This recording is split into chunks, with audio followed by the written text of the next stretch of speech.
তুমি একজন মানুষ গড়ার কারিগরের মেয়েরে পছন্দ করছো। তুমি রাজি ছোটকা? হ্যাঁ, আমি কি তোমার ব্যাকডেটেড ছোটকা? মোটেই না। যে ভাতিজা কেন মেয়ে পছন্দ করলো তারে বিবাহ দেব না, ভাতিজা কেন প্রেম করলো তার সঙ্গে বিয়ে দেব না। তোমাদের সুখী আমার সুখ। মিলন হবে কতদিনে। আরে থাকুক না, 300 মণি তো, এখন বিক্রি করার দরকার নাই, দাম টাম বাড়তেছে। হ্যাঁ, তারপরে বের করবা, ওগুলোই করার দরকার নাই। ঠিক আছে, থাকো ফাদার। তোমার চেম্বারে রোগী টোগী কেমন হইতেছে? চেম্বারে রোগী তেমন হয় নাই, আর ভিজিটিংয়েও আশানুরূপ ফল হয় নাই। বুঝছি।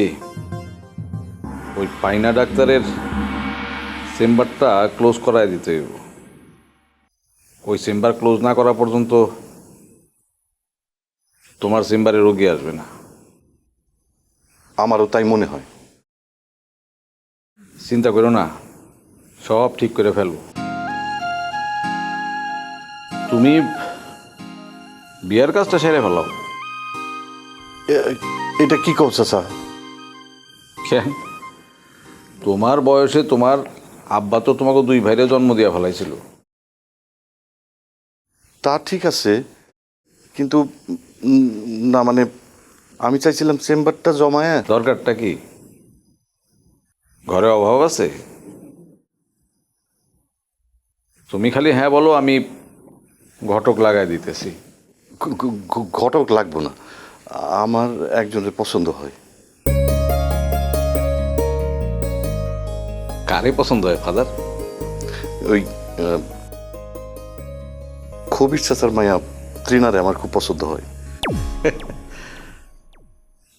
তো এই কথা কওয়ার জন্য ঘাড় চুলকাইতে হয় ফাদার? আমি তো খুবই খুশি হয়েছি। তোমার তো দারুণ পছন্দ।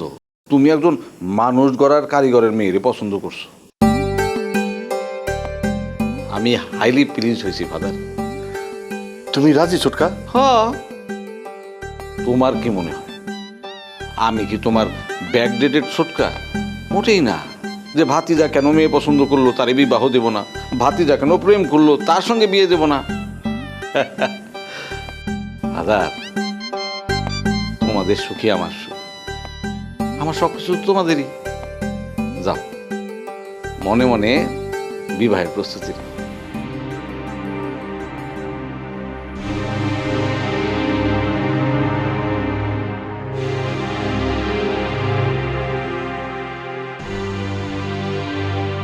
ধীরে ধীরে তো